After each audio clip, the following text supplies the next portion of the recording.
Hi. Yes, that's me. I was 7 years old the first time someone called me a nigger.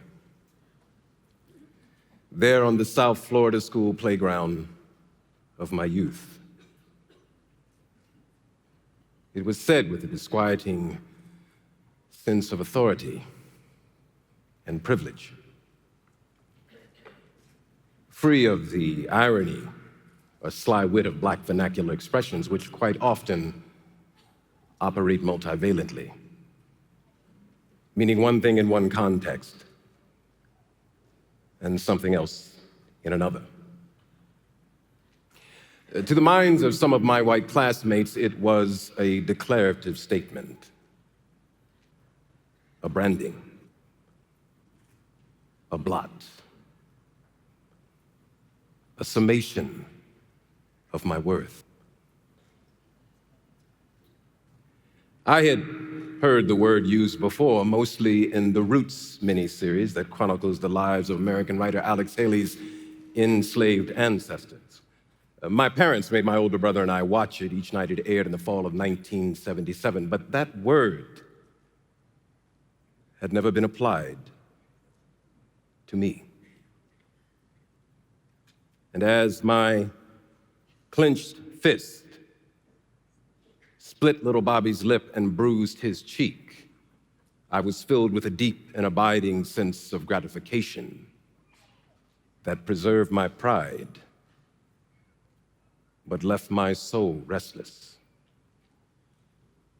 You see, his physical pain didn't satiate my emotional pain. It only hid it beneath a thin veneer of ego. I was only just beginning to learn about the power of words, about their ability to hurt or to heal, and that some are laced with a potent toxicity, the effects of which can last a lifetime. You see, it's the rust on the blade that lingers long after the knife has been drawn from the wound. It poisons the blood and pollutes one's self-perception. I did not cry that day in front of my classmates. I would not give them the satisfaction of knowing they had hurt me. But when I got home and my mother pulled me close and tried to explain the ugliness in the world, an ugliness which she tried to shield me from but ultimately could not, I cried. I was too young to know that this was a conversation that all black mothers and fathers have with their children, a lesson, a longing, a plea, a desperate attempt to stitch caution and resilience into their sons and daughters as they learn to survive in a society engineered in part to destroy them. And as I grew and learned about the perverse nature of racism, how it operates in both covert and overt ways, and how, like a cancerous malignancy, it works its way into every part of the society in which it takes root, I began to understand that what my parents were trying to teach me above all else was how to see. Vision. A cultivated ability to perceive both the objective and the subjective reality, to see beneath the surface of appearances, and to calibrate your actions based on that information, because, in a very real sense, as a black person in America, your life depends on it.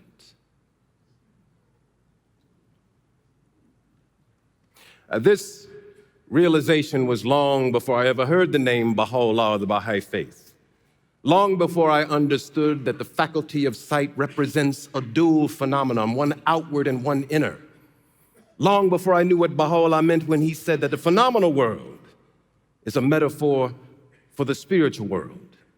And long before I read this astonishing statement in the Baha'i writings that the black body, this black body, oscillating between points of safety and community on one hand, and destruction and degradation on the other, is nevertheless endowed with a spiritual capacity unique to this revelation and independent of the abuse, the venom, and the vitriol that a sick and bewildered world would try to graft onto my being.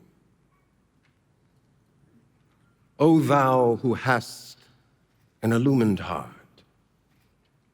thou art even as the pupil of the eye, the very wellspring of the light.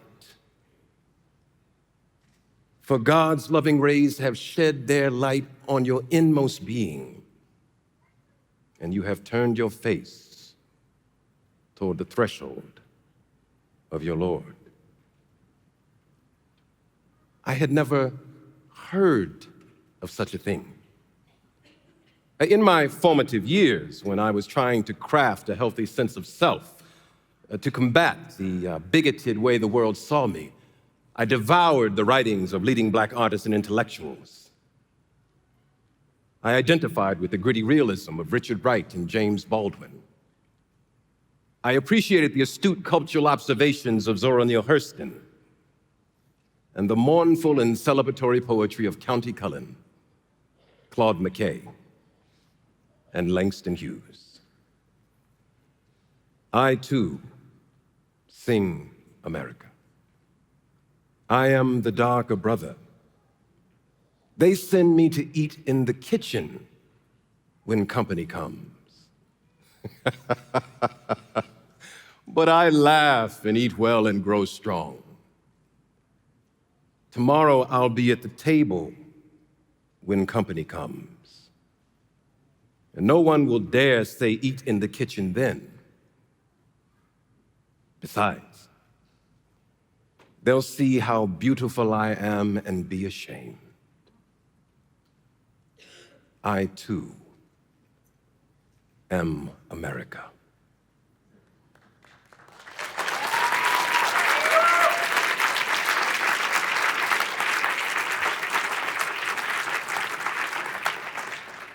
Little did Mr. Hughes know that when he first penned this moving poem in 1925, that some 15 years earlier, the leader of a just realized revelation, traveled to America from Palestine and demonstrated in a startling similar fashion the spiritual law of the oneness of mankind.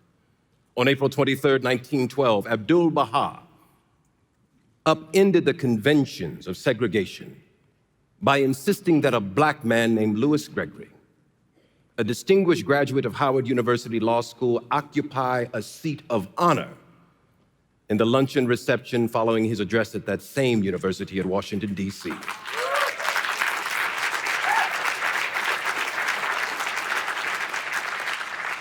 This simple but profoundly revolutionary act, occurring some 43 years before Rosa Parks sit in on a city bus in Montgomery, Alabama, was a clarion call to the world, a trumpet blast through time declaring in clear and emphatic language that this is a new day.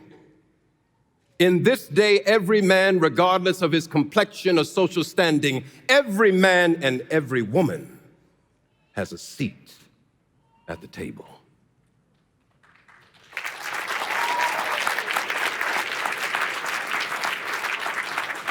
In every dispensation, the light of divine guidance has been focused upon one central theme in this wondrous revelation, this glorious century.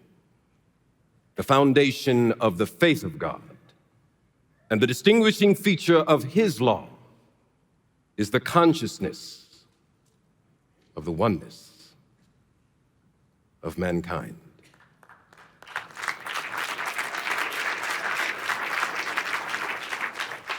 As a multidisciplinary artist, I am always aware of the importance of sight every time I step into the studio or I'm in front of the camera. My ability to render an idea in sculptural form or to craft a character on stage is determined by it. But one of the key characteristics of bigotry and hate is its blindness, a crippling myopia of the soul that makes one first see a criminal in the hooded face of a young black male, a threat to nationalist purity in the immigrant, and a challenge to male dominance in the principle of the oneness and the equality of women and men. And an outsider in a 7-year-old boy on a school playground.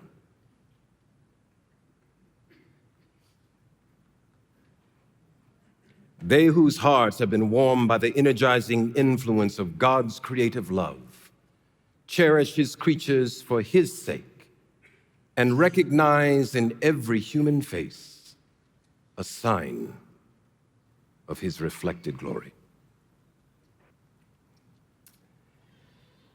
This handsome, distinguished gentleman here is my great-great-grandfather. And for much of his life, prior to the Civil War, he labored on the cotton fields of South Carolina.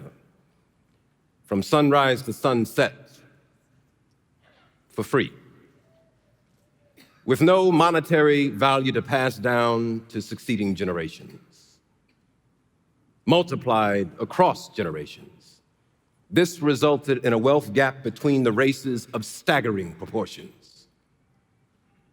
The average white household has accumulated wealth 7 times the average African-American household, a direct result of slavery, Jim Crow, discriminatory housing and hiring practices that we're still afflicted by to this day. I sometimes wonder how he saw himself in relation to the larger society. Did he know that despite the brutal circumstances of his life, that he nevertheless represented the pupil of the eye, the apparatus through which light enters the soul? In one of his most moving tablets, Baha'u'llah, the manifestation of God on earth and the revealer of an independent, divinely revealed religion, assumes the position of certitude in answer to a request for freedom by an enslaved African. Oh my God, since he hath asked this for his freedom, I call thee to witness at this moment, this servant, that I verily have set him free in thy path, liberated him in thy name, and lifted from his neck the shackles of certitude, that he may serve thee in the daytime and in the night season, whilst thou pray that thou mayest never free mine own neck from the chain of thy certitude. This verily is my highest hope and my supreme aspiration. And to this, thou thyself art a mighty witness. As we all work individually in our own lives and collectively in communities to free ourselves of the stain of racism, to cast off the shackles of bigotry and injustice, and to labor voluntarily in the holy vineyard of true freedom and human dignity, let us join hands and lift our voices to sing of a purer version of freedom. Not one polluted by the vices of materialism and excessive individualism, but a freedom purified by God's love, by God's grace, by God's justice, by God's mercy, and by God's forgiveness. And then, and only then, will the timeless words of Dr. Martin Luther King ring out with a new truth. We are all caught in an inescapable network of mutuality, tied together forever in a single garment of destiny. Whatever affects one directly affects all indirectly. For some strange reason, I can never be what I ought to be until you are what you ought to be. No man is an island unto himself, each man a piece of the continent, a part of the whole. And then he goes on towards the end to say, any man's death diminishes me, for I'm involved in mankind. Therefore never seek to know for whom that bell tolls. It tolls for thee. Thank you.